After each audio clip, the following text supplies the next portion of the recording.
The fluorescent lights hum at a frequency that only insomniacs notice. Hannah Clarke had noticed it for 6 months now. 60 consecutive nights. 1,440 hours of that same electrical whine underneath the beeping monitors, the squeaking gurneys, the careful footsteps of people trying not to wake the dying. She moved through Cedar Creek Medical's ICU with the precision of someone who had learned long ago that efficiency was invisibility. Keep your head down. Chart your vitals. Don't volunteer for extra shifts, that attracts attention. Don't make eye contact with the attending physicians in the lounge, they notice things. And whatever you do, don't let anyone see the scars on your forearms when you roll up your sleeves for a central line placement. The scars were parallel. Perfectly parallel. Shrapnel extraction. For pieces of a mortar round taken out with tweezers and antiseptic in a makeshift aid station while rounds were still coming through the roof. The other nurses at Cedar Creek assumed the marks were from something mundane. A car accident. Childhood. Surgery. Nobody asked. Nobody wanted to know badly enough to ask. That was fine. Hannah preferred it that way. It was 11:02 p.m. on a Tuesday in March when Dr. Marcus Pierce first began watching her. She didn't know he was watching. She was in the medication supply room, scanning inventory barcodes into the hospital system, a task well outside her nursing duties, but someone had to do it, and the night shift meant fewer eyes judging work that didn't technically belong in her job description. Pierce stood in the doorway for 40 seconds before she sensed him. His shoes were Italian leather. $2,000, at least. The kind of shoes that cost more than some people's monthly rent. Thorough, he said. His voice came out smooth, expensive, the kind of voice that had never been raised in anger because the world had learned to listen. Hannah turned. She kept her hand steady. Her jaw remained unclenched. When she spoke, her words came out soft, deferential, the way a person speaks when they have learned that being loud gets you noticed and noticed gets you hurt. Just routine inventory, doctor. You've been here 6 months. Pierce stepped inside. The supply room suddenly felt smaller. The antiseptic smell grew sharper. Your charting is meticulous. Some might say excessive. She didn't respond. Didn't blink. Kept her hands at her sides where they belonged. Equipment manifests. Billing codes. You review them between patient rounds. He moved closer. That's not nursing, Miss Clarke. That's auditing. Yes, sir. The way she said it, yes, sir, not yes, doctor, made something in Pierce's face tighten. People didn't defer to him that way. Not anymore. Not in 17 years at Cedar Creek, not since he'd made chief of surgery, not since he'd started the private consulting contracts and the equipment approval committees and all the small, careful ways a man in power learns to make money move in directions that benefit him personally. Don't overreach, Pierce said. It wasn't a request. It was the tone of a man accustomed to being obeyed.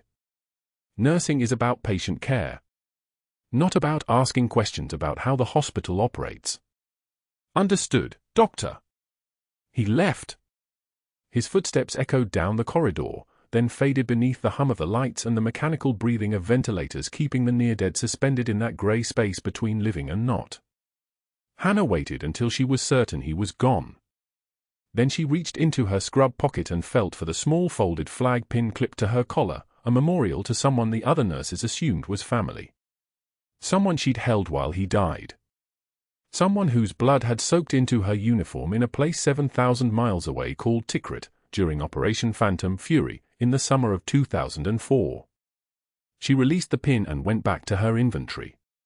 The reason Hannah Clarke had been placed at Cedar Creek Medical was not something she could explain to anyone at the hospital. Not to the nurse manager. Not to the residents who sometimes asked why she had a slight accent that didn't quite match anywhere and a way of moving in trauma situations that seemed almost choreographed. Not to the security detail that checked the building's main entrance at 6 o'clock every evening, always the same 2 men in suits, always asking about the general's condition on nights when he came in for observation. Those men knew. The Pentagon knew. Military intelligence knew. A 4-star Special Forces general had been admitted to Cedar Creek 17 times in the past 3 years, and during his last visit, someone had tried to kill him. Not obviously. Subtly. A medication discrepancy. A dose that didn't match the physician's order. A syringe that had passed through too many hands. The general security detail caught it. The medical examiner never got called. But the Pentagon made a decision. They needed someone inside Cedar Creek who understood both medicine and warfare. Someone who could recognize assassination attempts that moved through sterile fields and 4 lines instead of across open ground. Someone who had been trained in both healing and surviving. They sent Hannah Clarke. She had said yes the way soldiers say yes, not with enthusiasm but with the understanding that refusal was not actually an option. She had taken the night shift position under an employment history that was entirely real but incomplete. The certifications were legitimate. The state nursing license was genuine. The background check came back clean because the Pentagon had made certain it did. What nobody at Cedar Creek knew was that she had also spent the last 8 years working for Joint Special Operations Command, assigned to medical support operations in theaters of conflict they didn't mention in briefings to civilian hospitals. What nobody at Cedar Creek knew was that her real name was Captain Hannah Clarke, United States Army, and the small folded flag pin on her collar was made from material recovered at a demolished aid station in downtown Fallujah. But that wasn't the worst part. The worst part came 3 weeks after Dr. Pierce watched her in the supply room. She was assisting on a routine surgical observation, a reconstruction case, nothing critical, just a chance to be present in the OR and maintain her cover as a standard ICU nurse with a particular interest in perioperative work. She was standing beside the anesthesia cart when a man in surgical scrubs froze mid-step. Completely froze. Not a casual pause. A full body lock, the kind of stillness that only comes when your brain is processing something impossible. He was tall. Somewhere in his mid-40s. His eyes above the surgical mask were the color of storm clouds, and when they fixed on her hands, on the way she was positioning a monitor lead, something in his expression shifted. Recognition. Terror. Something that looked like seeing a ghost. Hannah felt it before she understood it. That moment when a soldier recognizes another soldier. When the world compresses into a single impossible second. The man was still wearing a surgical cap, but she caught a fragment of his shoulder patch before it disappeared under his gown. 75th Ranger Regiment. And his hands had the exact calluses and scarring pattern of someone who had spent 2 decades handling trauma in environments that standard medical schools never covered. Combat medic. Active duty or recently retired. From the 75th Rangers, which meant he had been in Tikrit. Which meant he had been in the city.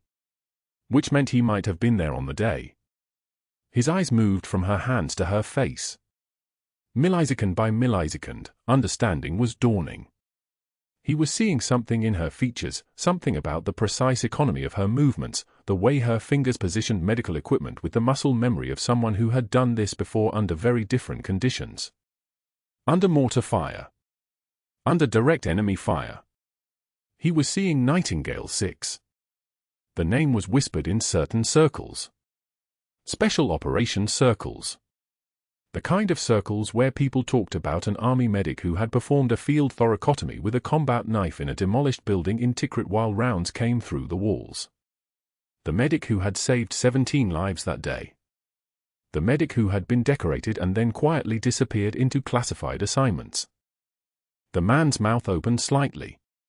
He was going to say something.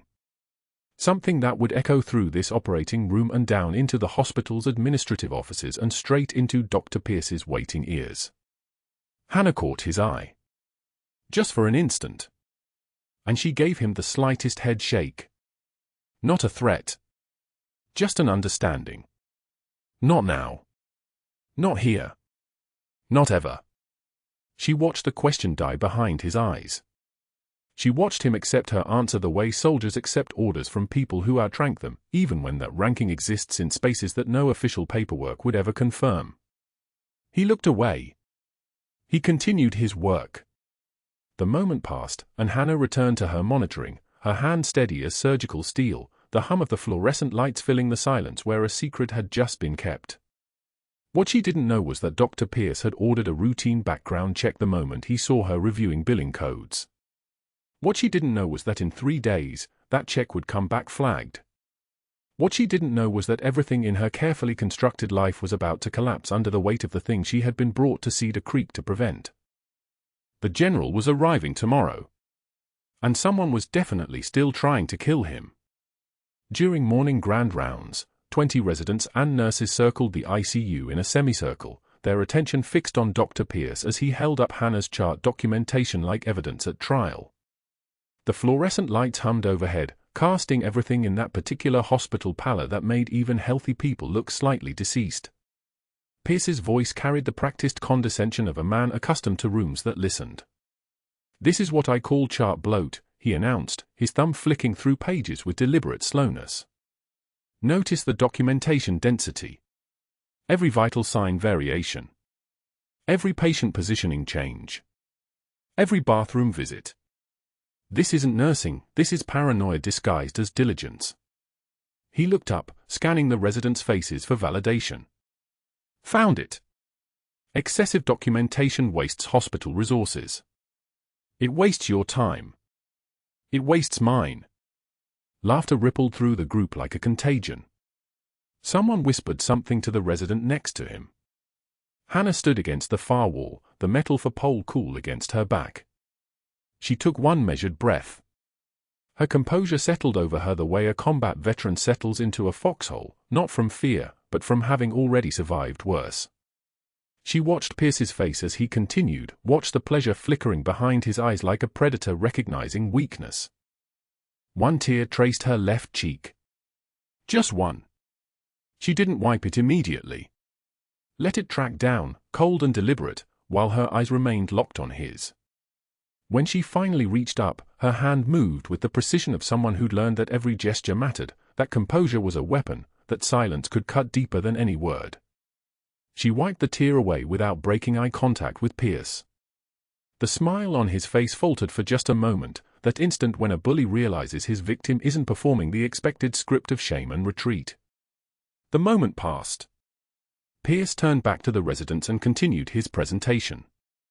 But something had shifted in the room's energy, a frequency change that only Hannah seemed to notice. 2 days later, at 11:15 a.m., Hannah approached the third-floor vending machines. The hallway was empty except for the low electrical hum of the machines themselves, that white noise that fills hospital corridors during midshift. Dr. Pierce stood with Dr. Rashid and Dr. Kim, their voices carrying that particular volume reserved for conversations meant to be overheard. Pierce was speaking with the precision of someone delivering scripted lines. Some nurses think that because they can start and or read a monitor, they're suddenly qualified to make formulary decisions, he said, his voice like a tank idling in a garage, heavy, controlled, dangerous. They don't understand pharmacokinetics. Receptor binding. Drug half-life. They know protocols. That's all. Protocols and procedures. Dr. Rashid nodded with the enthusiasm of someone grateful to be on the right side of authority. Dr. Kim smiled in that particular way that suggested she'd already decided which way the wind was blowing. Hannah's boots made soft sounds on the tile as she approached. The 3 doctors fell silent instantly, exchanging looks that were choreographed with the precision of a practiced routine. Smirks appeared. The kind of smirks that said, "We know you heard us, and that's precisely the point." She inserted a dollar bill into the coffee machine. The bill fed with a mechanical click. The mechanism whirred. "Chart bloat," Pierce said, his voice dripping with false friendliness. "Grab me a Coke while you're down there, would you?" Hannah retrieved his Coke from the machine. The can was cold in her hand, condensation already beading on the aluminum. She turned and handed it to him without comment. Pierce's hand closed around the can with the casual entitlement of someone accustomed to being served. "I've seen better men than you break under less pressure," Hannah said quietly. The words weren't loud. They didn't need to be. They hung in the hallway air like a challenge suspended in amber. Pierce's face cycled through confusion, then indignation. His mouth opened. Closed. Opened again. She'd already turned away, walking back down the corridor with her coffee, her posture unchanged, her breathing steady. She could hear him behind her, sputtering, trying to form a response to words that had somehow stripped his authority down to its naked core. What he didn't realize was that she'd delivered the observation not as an insult, but as a simple statement of fact. She'd seen better men break. She'd seen rangers with silver stars curled up on stretcher cots in forward operating bases, their hands shaking so badly they couldn't hold a weapon. She'd seen Lieutenant Colonel Marcus Hayes, whose tactical brilliance had saved 300 Marines, weep openly when he learned his daughter had been in a car accident back in North Carolina. She'd seen men with more courage in their little fingers than Pierce possessed in his entire body be reduced to their most human, most fragile selves by circumstances they couldn't control. Pierce wasn't breaking under pressure. He was just beginning to realize what pressure actually looked like. The following afternoon, Hannah found herself in the medication room alone, restocking the cardiac medications in the automated dispensers. The room was small, climate-controlled, organized with the precision of a surgical suite. Bottles and vials arranged by indication, dosage, expiration date. The air smelled like antiseptic and plastic. She'd spent the morning researching the department's vasopressor protocols. Cedar Creek Medical was using a brand-name version that cost roughly $4,000 monthly, more than an equivalent generic formulation with identical pharmacokinetics and similar side effect profiles. She'd pulled the data, verified the efficacy literature, calculated the annual savings, $48,000. Enough to fund 2 full-time nursing positions. Enough to upgrade the ventilator systems in the ICU. When the pharmacy director passed through, she mentioned it casually. "Dr. Patel, I noticed we're using Pressure X for vasopressor support. The generic norepinephrine formulation has identical receptor binding kinetics and the same adverse event profile in the Apache trials. Cost differential is roughly $4,000 monthly." She didn't present it as a suggestion. She presented it as clinical data. Dr. Patel listened. Nodded. Said he'd look into it. Said it was the kind of observation that saved hospitals money. Said thank you. Within an hour, Dr. Pierce found her alone in the medication room, restocking again, her back to the door. He stepped inside and closed the door behind him. The sound was soft. Almost polite. "If you ever question my clinical decisions again," he said, and his voice had transformed into something entirely different, something with an edge like sharpened steel, "I will have security escort you out of this hospital. I will contact the nursing board. I will file reports with the state medical examiner's office documenting your pattern of insubordination. Do you understand me, chart bloat?"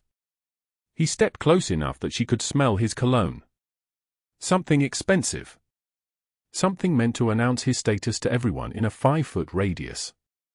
He was using proximity as a tool, the way bullies do, the physical space meant to communicate dominance, meant to trigger a retreat. Hannah turned to face him slowly.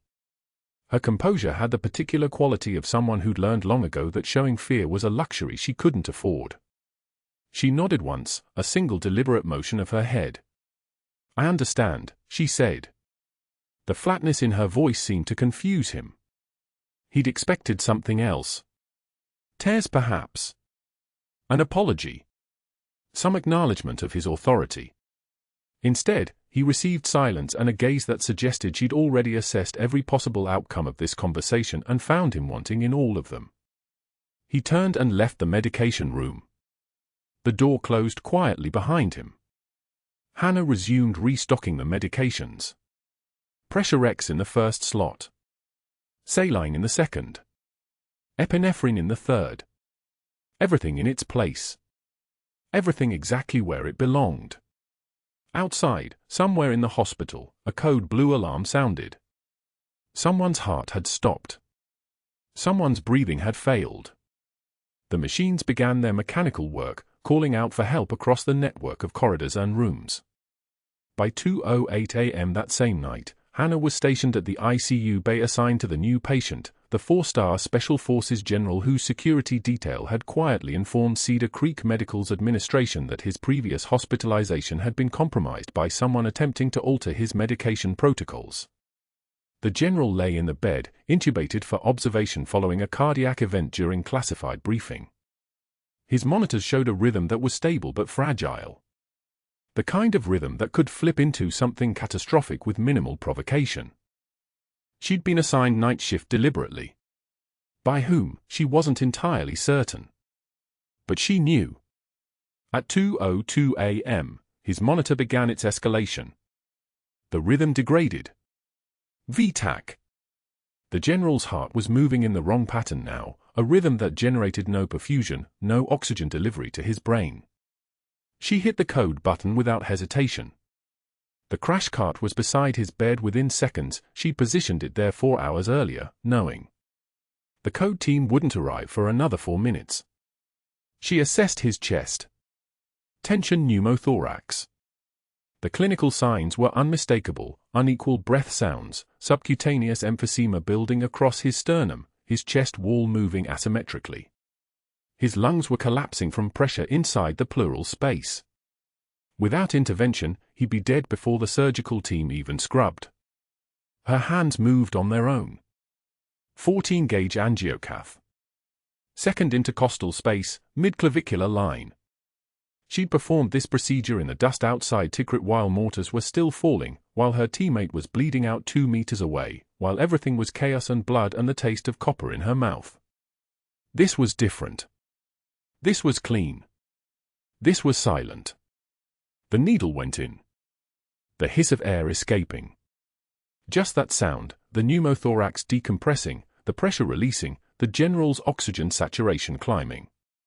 75, 82. 88, stable.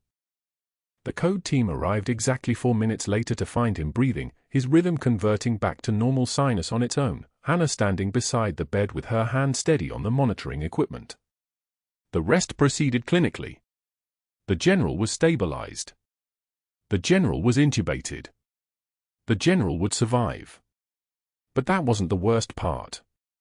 A visiting combat medic from the 75th Ranger Regiment, observing trauma procedures for his continuing education, had witnessed the entire intervention from the ICU window.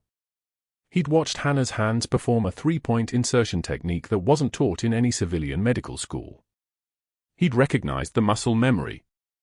The precision. The particular way she'd positioned her body relative to the patient's chest, a positioning that came from operational experience, from having performed procedures while taking fire, from having practiced this exact motion under conditions where hesitation meant death. Recognition had dawned in his eyes. Not just clinical recognition. Something deeper. Something that looked like having seen a ghost. Hannah had caught his eye and given the slightest head shake. No. Not here. Not now. He'd nodded once, understanding immediately, and asked no questions. Rangers didn't ask questions about things they weren't meant to know. They simply acknowledged the gesture and moved forward. By morning, the general was stable, intubated, under constant monitoring. Pierce reviewed the overnight documentation and his face went the color of old bone. The needle decompression was documented. The timing was documented. The outcome was documented. Everything was there in Hannah's precise, meticulous charting, the exact kind of documentation he'd publicly mocked just 72 hours earlier. He stood in his office with the chart in his hands, looking at it like it might suddenly catch fire and burn his entire world down. The cardiac monitor flatlined at 4:41 a.m. The 4-star general had arrived 6 hours earlier in the back of a military ambulance, no lights, no sirens, just a quiet pull into the bay behind Cedar Creek Medical while the city still slept. 2 men in dark suits positioned themselves outside his room like statues, their eyes tracking every movement in the hallway. Hannah was charting at the nurse's station when the security detail swept past, and she caught the general's face for exactly 2 seconds, pale, breathing shallow, hand pressed against his chest like he was trying to hold something together that was already coming apart. By 4:45 a.m., his heart had decided it was done. The crash alarm screamed through the ICU. Overhead pages exploded across the hospital speakers. Code Blue, ICU Bay 7. Code Blue, ICU Bay 7. All hands response. The general security detail stepped back without argument, vanishing into the hallway, and suddenly the room was controlled chaos. 3 nurses, 2 residents, and Dr. Marcus Chen, the overnight cardiologist, moving like they'd choreographed this 100 times before. Except they hadn't. And nobody was stepping up to lead. Dr. Chen stood at the bedside for exactly 4 seconds, staring at the flat line scrolling across the monitor. His hands hung at his sides. The 2 residents looked at each other. One of them started chest compressions, but his rhythm was hesitant, uncertain, like he was asking permission with every pump. The general's ribs cracked under the pressure, a sound like breaking branches, sickening and final, and still no one moved to take command. Hannah was moving before the thought finished forming in her mind. She didn't run. She walked. That was the thing about emergency response. Panic looked like running. Competence looked like someone who knew exactly where she needed to be and exactly how to get there. The ICU nurses parted like water, and Hannah was at the general's bedside, her hand already reaching for the equipment tray, her eye scanning the chest wall with a kind of precision that only came from having done this before, in different light, with mortar fire painting the sky above her.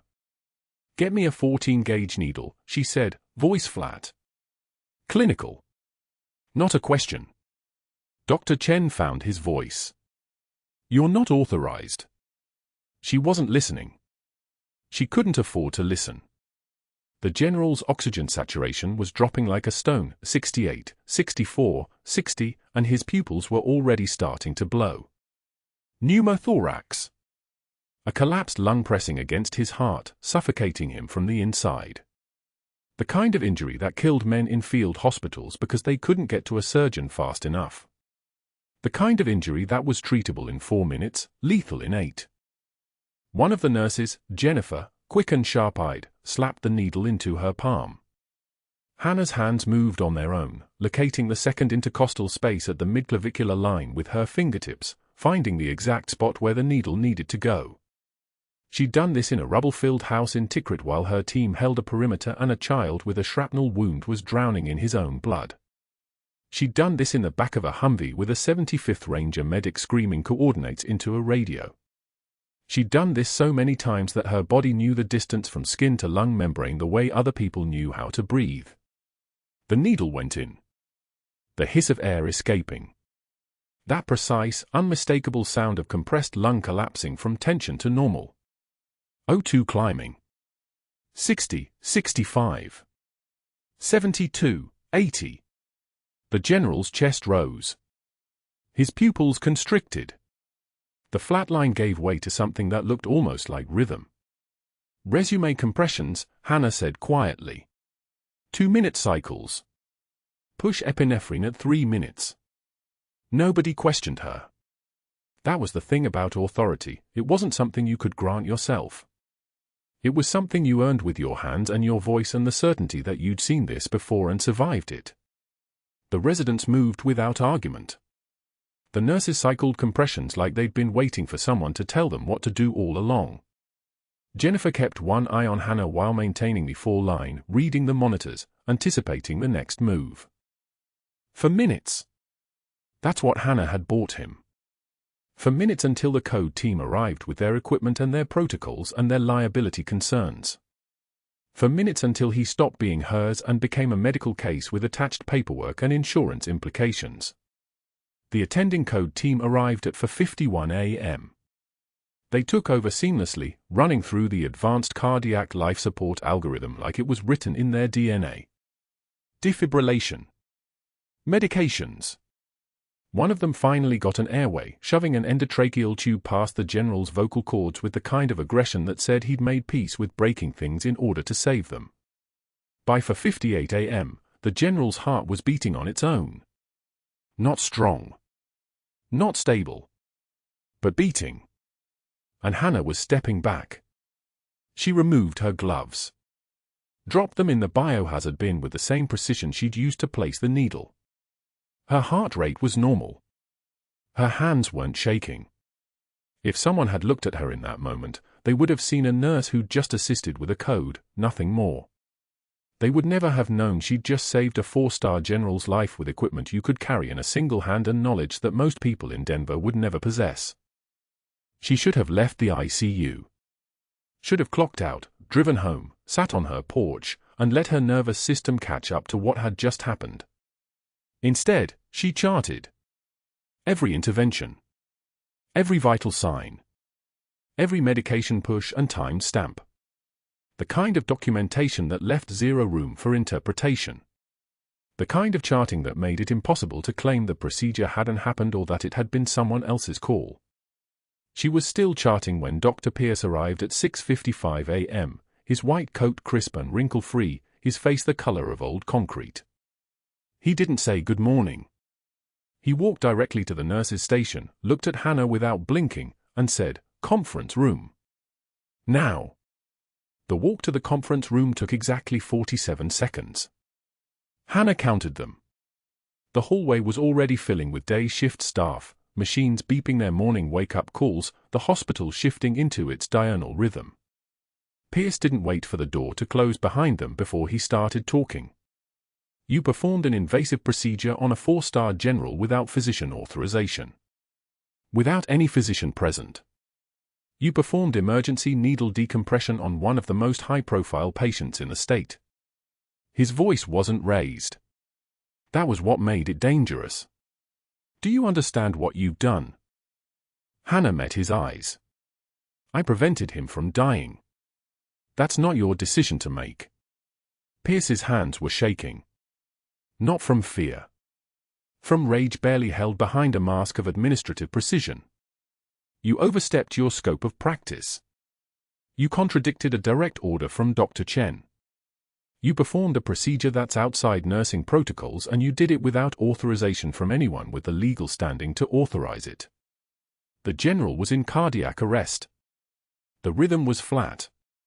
The code team was for minutes out. Hannah's voice was steady, clinical. A pneumothorax was causing acute hemodynamic compromise. The procedure took 90 seconds. His oxygen saturation was 58 when the needle went in. It was 82 when the code team arrived. Those are the facts. The facts, Pierce said, are that you just handed this hospital a multi-million-dollar liability claim. The facts are that you stepped outside your credentials and your competence and your authority. He moved closer. Not threatening. Predatory. You're suspended. Effective immediately. Pending full investigation. You will not set foot in this hospital. You will not access any patient information. You will not speak about this incident to anyone. Do you understand? Hannah understood perfectly. She understood that a man who'd been caught skimming surgical budgets was now going to weaponize an internal investigation as a shield. She understood that Dr. Pierce had just realized she'd saved a man whose network could actually destroy him if they wanted to. She understood that everything had changed in exactly 90 seconds at 4:41 a.m., and she was about to learn how deep the institutional machinery could reach when it decided you were a threat. "I understand," she said. She walked out of that conference room, removed her badge from around her neck, and clipped it to the turnover sheet on the day shift desk. 14 other nurses watched her do it. She didn't look back. Didn't explain. Didn't defend herself. She just walked out through the sliding doors into the Denver morning, where the sun was breaking through clouds like someone was tearing open an envelope, and the city was already moving forward without her, the way cities do. Behind her, Dr. Pierce was already dialing. Dr. Pierce didn't hesitate. Before Hannah even reached the ICU corridor, his voice echoed down the hallway, clipped, furious, loaded with the particular rage of a man who realized his leverage was slipping. He was already on his phone. Already dialing. The board chairman. The previous employers. Anyone who might build the architecture of her destruction. By 5:44 a.m., before the sun touched Denver's skyline, Pierce had made 7 calls. Each one calculated. Each one designed to paint a pattern: reckless judgment, insubordination, boundary violations, the kind of documentation that looks damning when arranged in sequence, even if none of it held weight individually. He didn't raise his voice on those calls. His tone was worse. Measured. Concerned. The voice of a physician protecting his institution from a dangerous liability. "I'm simply flagging some behavioral inconsistencies," he told the director of nursing at Denver Medical Center, where Hannah had worked for 18 months before Cedar Creek. "Nothing I can quantify yet, but a pattern of overstepping her scope. Excessive questioning of physician orders. I'd appreciate any documentation of similar incidents." By 8:08 a.m., Pierce had retained an outside risk management firm, Barclay & Associates, the kind of operation that specialized in building termination cases so airtight that wrongful termination suits died in discovery. He sent them Hannah's entire employment file. 6 months of scheduling records. Evaluations. Her background check from day one.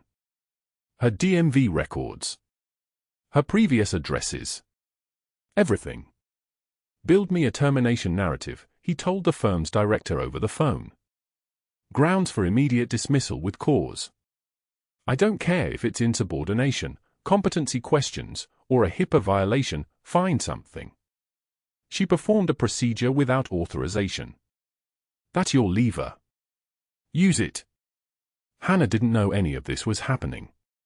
She sat at the general's bedside in the ICU, monitoring his vital signs like a meditation, like a prayer, like the only thing that mattered in the world. Because it was. The ICU hum surrounded her, ventilator wheeze, cardiac monitor beeping its steady rhythm, the soft hiss of oxygen flowing through tubing. His color was better. Marginally. The crisis had passed, but he wasn't safe. Not yet. Not while Pierce was still breathing the same hospital air. By 10:53 a.m., Pierce arrived at Hannah's nursing station with 2 pages of documentation already printed. He held them like a pistol. The charge nurse looked up. Pierce's jaw was set the way it got when he was about to wound something he'd already decided was expendable. "Effective immediately," he said, his voice cutting through the ambient noise of the unit. "Hannah Clarke is suspended pending full investigation into the needle decompression she performed without physician authorization. Her nursing credentials are under review. She is not to access any patient care areas or records. Security is being notified." The charge nurse, Marie Delgado, who had worked night shift with Hannah for 6 months and knew that Hannah had saved the general's life when every surgeon in the hospital had chosen liability over medicine, went white. "Dr. Pierce, she performed an emergency procedure that was outside her scope," Pierce said flatly. "That's the investigation. That's all we're discussing." He walked to the ICU. Hannah was still at the general's bedside, tracking the oscillating waveform on the arterial line monitor. Her hands were steady. Her eyes were tracking numbers, BP 118/67, heart rate 78, O2 sat 98% on a moderate vent setting. She didn't look at Pierce when he entered. "You're suspended," he said. "Effective immediately. You'll surrender your badge, your credentials, and you'll vacate the premises within the hour. Legal will be contacting you regarding liability exposure. The hospital is pursuing every avenue of remediation, including potential criminal charges." Hannah turned. She looked at him directly, and something in her eyes made Pierce take a half step back. Not anger. Something colder. Recognition, maybe. The kind of look that suggested she was filing away the exact texture of his cruelty for later reference. "I'm staying," Hannah said. Her voice was quiet. Level. As a private citizen. He has no one else. "You're not authorized." "I'm not doing it as a nurse," she said. "I'm doing it as a person. If you have a problem with a private citizen sitting with a patient, call security." Pierce's face flushed. He left without another word. But his silence was worse than any threat. It was the silence of a man who had made a decision about how this would end. Hannah stayed. 24 hours. She didn't leave. Not when Marie brought her coffee at 2:38 a.m., the cup still warm in her hands. Not when the night shift ended and the day staff arrived. Not when Pierce sent an email, cease it to hospital administration, formally documenting her continued presence as a violation of her suspension. At hour 6, the power surge hit. 3 ICU monitors flickered and died. The backup systems took 40 seconds to engage, 40 seconds that felt like 40 years. The arterial line pump shut down. The continuous waveform that had been tracking the general's blood pressure disappeared from the screen. A tech scrambled to the bedside. We lost the line. Backup systems booting. The general was stable, but his pressures were unmeasured. Blind. Hannah was already moving before the thought fully formed. She found the flash syringe. Warmed saline. She connected it to the arterial line port, a 20-gauge catheter in his femoral artery, and began manually measuring his blood pressure the way she'd learned in field hospitals, without electricity, without monitors, with nothing but her hands and her judgment and the absolute knowledge that a mistake was a death. Push the flush. Watch the waveform on the old manual gauge. Feel the resistance in the syringe. Count the oscillations. Release. Wait. Measure again. Systolic 115. Diastolic 68. Mean pressure 84. Okay. He was okay. She did this every 7 minutes for the next 8 hours, until the backup systems were fully online and redundant, until the monitors hummed back to life and the screens filled with waveforms again. Her fingers developed small tremors by hour 8, not from fear, but from the repetitive micro-adjustments required to keep the measurements consistent. Pain was information. Her trembling hands were simply data: capillary refill good, arterial tone stable, no signs of sepsis or profound shock. At hour 14, a pharmacy tech arrived with the general's scheduled medications. The 2:16 p.m. delivery. Hannah reviewed the chart. Most of it was routine: an antibiotic for prophylaxis against infection, the kind of standard post-critical care measure that prevented pneumonia and secondary complications. The antibiotic was penicillin. Amoxicillin, specifically. 500 milligrams every 6 hours. Hannah looked at his intake history. No documented allergies. The chart was clean. No flags. Nothing that would trigger a concern. But she saw the pattern on his neck. Faint scarring.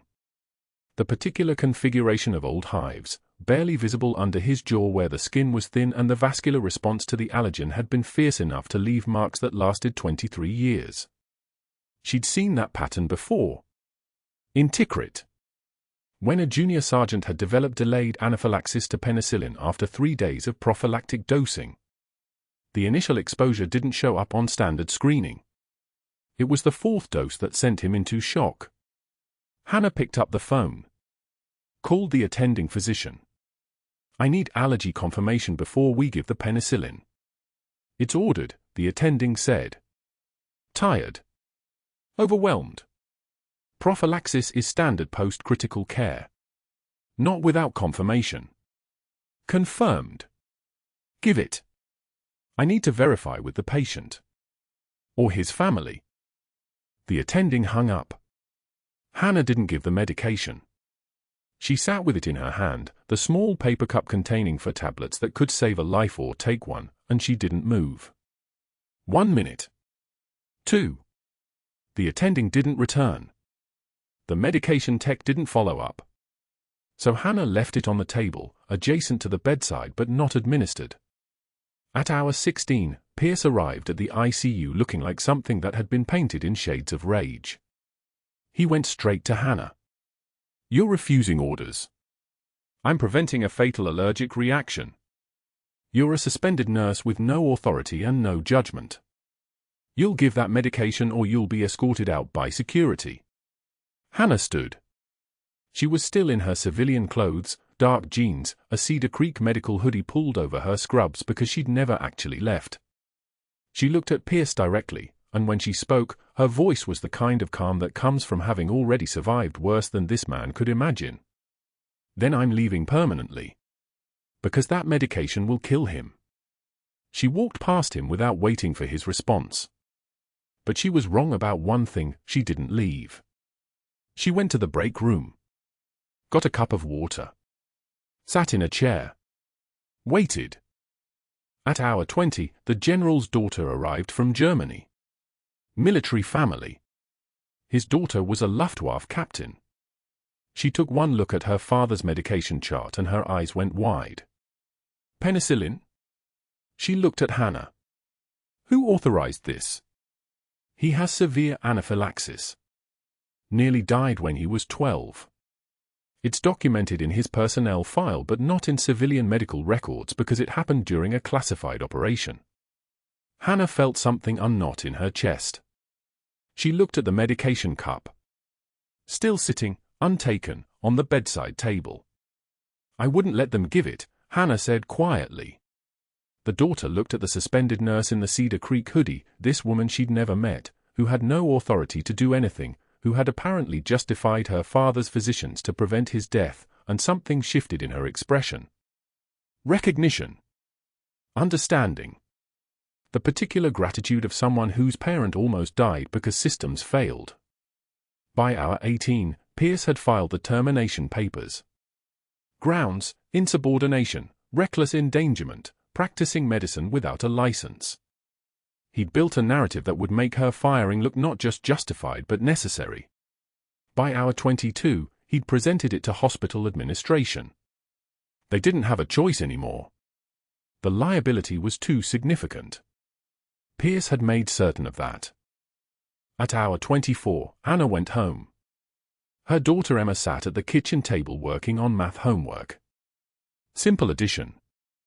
3rd grade level. The kind of problem that should have been easy, should have been nothing, should have been just another Thursday afternoon that mattered only in the way that ordinary Thursdays matter to 8-year-old girls who didn't yet understand how fragile everything was. Mommy, why are you home? You said you had to work all week. Hannah sat down at the table. The kitchen light was too bright.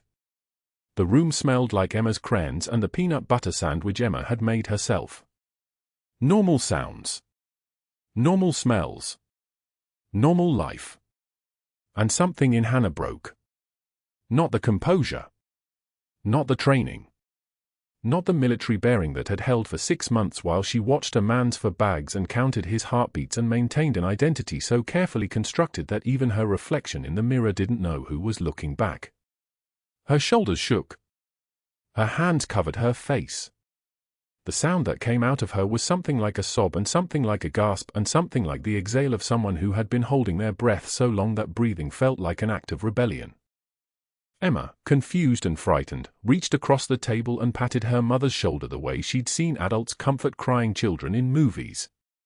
It's okay, Mommy. Don't cry. But it wasn't okay. And Hannah couldn't explain why, not to an 8-year-old, not to anyone, not to herself. She just sat there, hands over her face, her daughter's small hand on her shoulder, and let herself break in the one place she was allowed to fall. Behind her, her phone was on silent. Somewhere in the administrative offices of Cedar Creek Medical, a classified database flagged a name. And in Washington, in a Pentagon office, an alert pinged red. The database alert arrived at 2:17 a.m. in a secure Pentagon office, the kind of alert that only happened once every 5 years. Someone had pulled Hannah Clarke's file. Someone had run a full background check against a secret SCI clearance holder. The automated system flagged it immediately and pinged the Deputy Director of Special Operations Medical Intelligence. By 3:04 a.m., a Marine Corps colonel was on a flight to Denver. He carried one folder, sealed red. He carried authorization. Cedar Creek Medical's conference room filled by 8:24 a.m. Hospital administrator. Legal counsel. Board chairman. The general sat in a wheelchair near the window, stable now, breathing without assistance, his color finally returning. He'd asked to be there. Security detail stood at the doors like sentinels. They didn't know yet. None of them understood what the flag meant, what the automatic alert cascade meant, what happened when a Pentagon database started screaming about a classified operative working as a night shift nurse in an ordinary hospital in an ordinary city. The colonel entered without ceremony. He wore service dress blues with medals arranged like a map of consequence: Bronze Star, Silver Star, Defense Superior Service Medal. His hands were steady as he placed the sealed folder on the conference table. The room's temperature seemed to drop. Someone had seen something. Someone had pulled the trigger on a reveal that couldn't be uncalled. "Dr. Pierce isn't present," the colonel noted. "Not a question. He's suspended pending investigation," the administrator said carefully. "Internal matter." The colonel nodded once. "He'll want to hear this anyway. But let's start without him." He opened the folder with hands that had held rifles and worn insignia for 34 years. Captain Hannah Clarke. United States Army. Currently assigned to Special Operations Command, Medical Intelligence Division. Secret/CI clearance, renewed 18 months ago. Pentagon Authentication Code, November 7-3 Golf Romeo. The numbers landed like ordnance. Captain. Not nurse. Captain. Her assignment at Cedar Creek Medical was initiated 14 months ago following threats to personnel under protective status. The colonel's voice carried the weight of classified briefings and congressional oversight. During that assignment, she prevented a fatal medication alteration that would have resulted in the death of the patient currently in this room. She also performed emergency medical intervention that preserved life under conditions matching her training designation. The administrator's hands trembled slightly. The general watched Hannah's face, waiting for something that might confirm what he'd begun to suspect the moment he recognized the folded flag pin on her scrubbed jacket, that small memorial made from shrapnel and aircraft wreckage, the pin she'd worn beneath her uniform in Tikrit 6 years ago. Nightingale 6. The call sign he'd whispered had hung in the air between them for hours now. Captain Clarke participated in Operation Phantom Fury, Anbar Province, 2005 to 2006, the colonel continued. During direct combat operations, she provided emergency medical care under sustained mortar fire for 72 hours without support. She saved 17 lives during that period. She's wearing the Silver Star. He paused, letting the silence settle like dust after an explosion. She's wearing it as a nurse in a hospital supply closet. Hannah stood motionless near the doorway, her face composed with the kind of calm that only came from having already survived the worst. The general's breathing changed. His hands gripped the wheelchair's armrests. The forensic audit initiated by Dr. Pierce into Captain Clarke's employment file was conducted according to standard protocol. The colonel's eyes moved to the legal counsel. That audit, as is procedure, expanded into departmental oversight. It uncovered approximately $340,000 in fraudulent billing over 18 months. The administrator sat forward. The board chairman's face changed color. All transactions under the authorization of Dr. Pierce. All verified against phantom vendor contracts with a medical supply company that doesn't exist. All with kickback deposits matching a personal routing number registered to Dr. Pierce's name. The colonel slid bank statements across the table. His own investigation destroyed him. The doors to the conference room opened. Pierce stood there, having heard enough, his face already purple, his voice already starting to rise. "This is absolute fraud, absolute deception. I demand to know what classification of lies you're spreading in this hospital." The administrator stood up. "Security." 2 officers materialized. Pierce's voice cracked as they moved toward him. "You don't understand what you're doing. My lawyer will." "Your credentials are suspended as of this moment," the hospital administrator said quietly. "Your license is flagged to the Colorado Medical Board with criminal referral. Your employment is terminated for cause. You can speak to your attorney now, or you can speak to federal investigators. Those are your options." Pierce's hand started to shake. The man who had cornered Hannah in medication rooms and threatened her with security escorts suddenly looked small, diminished, his earlier certainty evaporated like morning fog. He tried to speak 3 times. Nothing came out. Security led him away, and the door closed with a sound like finality. The general slowly pushed himself upright from the wheelchair.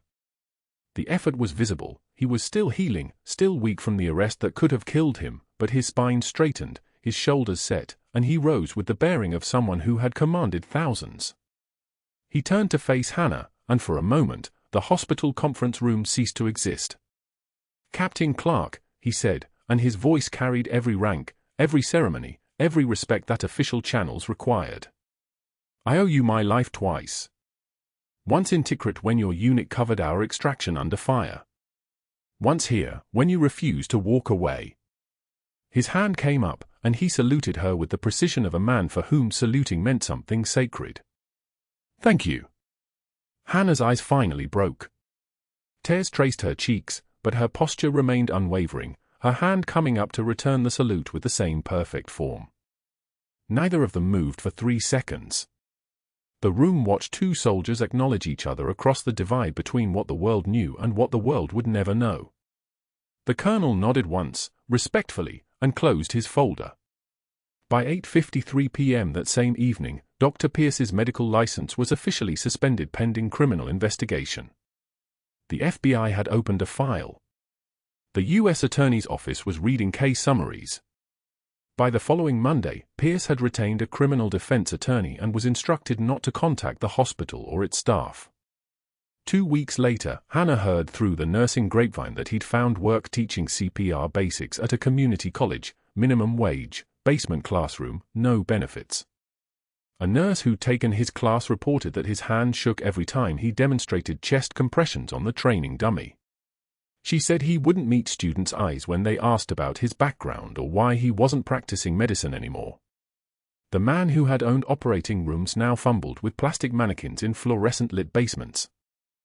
3 days later, Hannah returned to the night shift in fresh scrubs, her cover maintained through careful Pentagon coordination. The story released to staff was that she was a reservist called up for consultation, now returning to standard nursing duties.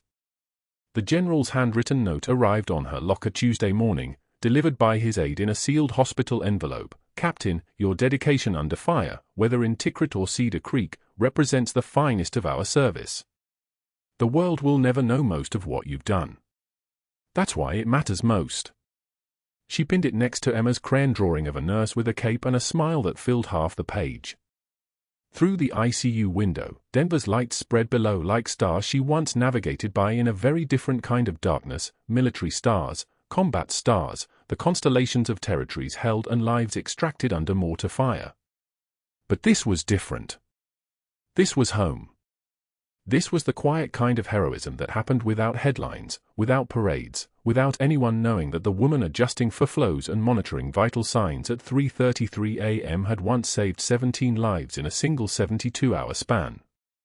The combat medic from the 75th who'd recognized her technique stopped by during his final observation day. He stood in the doorway of her patient's room and simply nodded. "I never saw anything. But thank you for what you do." She acknowledged him with a single nod, and he left without another word. The kind of respect that needed no explanation. The investigation into the general's medication discrepancies led to a contracted pharmacist with gambling debts and foreign intelligence connections arrested quietly, never making local news, handled by people whose names would never appear in reports. Hannah's mission succeeded. The folded flag pin caught the fluorescent light as she reviewed charts, that small memorial to a Tikrit morning when everything changed and nothing changed at the same time.